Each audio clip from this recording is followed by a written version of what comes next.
समय यात्रा के किस्से अक्सर चर्चा में रहते हैं। समय यात्रा यानी अतीत से भविष्य में जाना और भविष्य से अतीत में आना।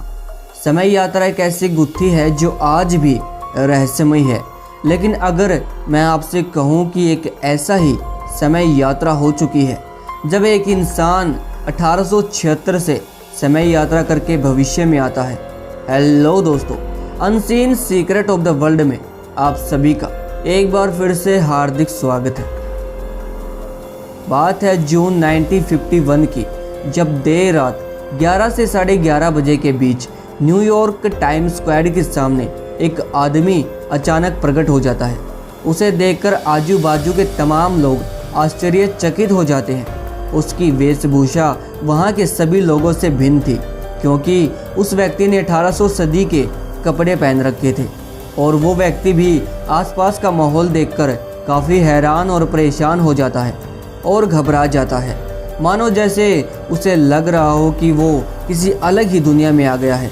इसी बीच वो कुछ समझ पाए तब तक उसकी एक कार से टक्कर हो जाती है और उसकी दुर्घटना में वहीं मौत हो जाती है। फिर उसकी लाश को पोस्टमार्टम के लिए मुर्दाघर में ले जाया जाता है और जब उसके सभी चीज़ों की तलाशी ली गई तब उसके पास से बहुत सी आश्चर्यचकित कर देने वाली चीज़ें बरामद होती है।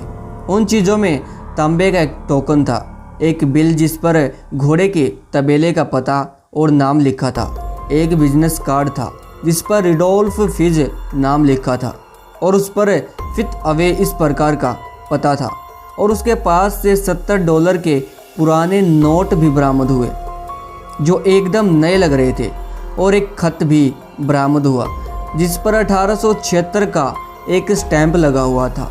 ये सभी चीज़ें पुरानी होकर भी बिल्कुल नई लग रही थी और उस व्यक्ति की उम्र लगभग 27 से 30 साल के बीच थी।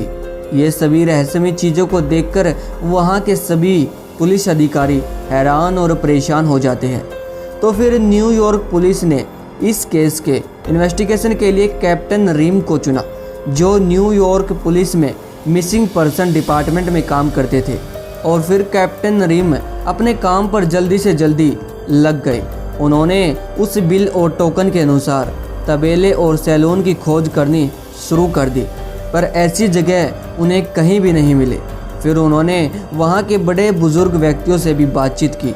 उनको भी उस जगह के बारे में कुछ भी मालूम नहीं था, पर उस बिजनेस कार्ड से जो पता मिला था वहाँ पर फिफ्थ अवे का एक ऑफिस था, पर वहाँ कोई भी रुडोल्फ फिज नाम के व्यक्ति को जानता ही नहीं था।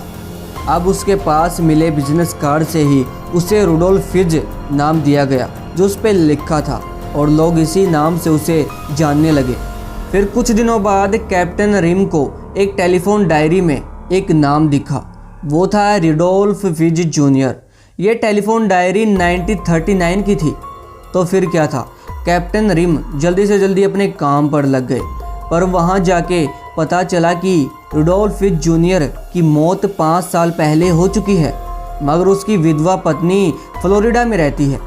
उसके पत्नी का पता मिलने के बाद कैप्टन रिम उससे मिलने गए।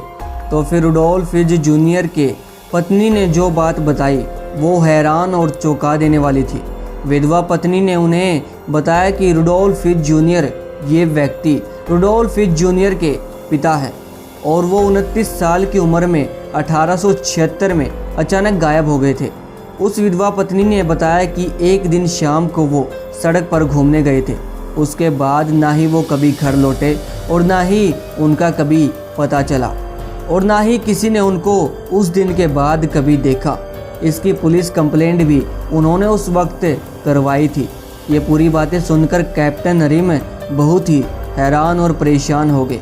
फिर उन्होंने 1876 की लापता लोगों की फाइल देखी तो उन्हें विश्वास हो गया कि विधवा पत्नी ने जो भी बताया वो सब सच था। उस फाइल में जिस व्यक्ति का हुलिया और वेशभूषा का वर्णन किया गया था वो ठीक उसी तरह का दिखता था जिस तरह का इंसान उन्हें मिला था, जिसकी सड़क पर हादसे में मौत हो गई थी। इससे ये निश्चित हो जाता है कि रुडोल्फ फिज, ये व्यक्ति अचानक टाइम ट्रैवल करके अपने समय से 75 साल आगे यानी भविष्य में आ गया था। पर दुर्भाग्यवश वो कुछ समझ पाए उसके पहले ही उसकी सड़क हादसे में मौत हो जाती है।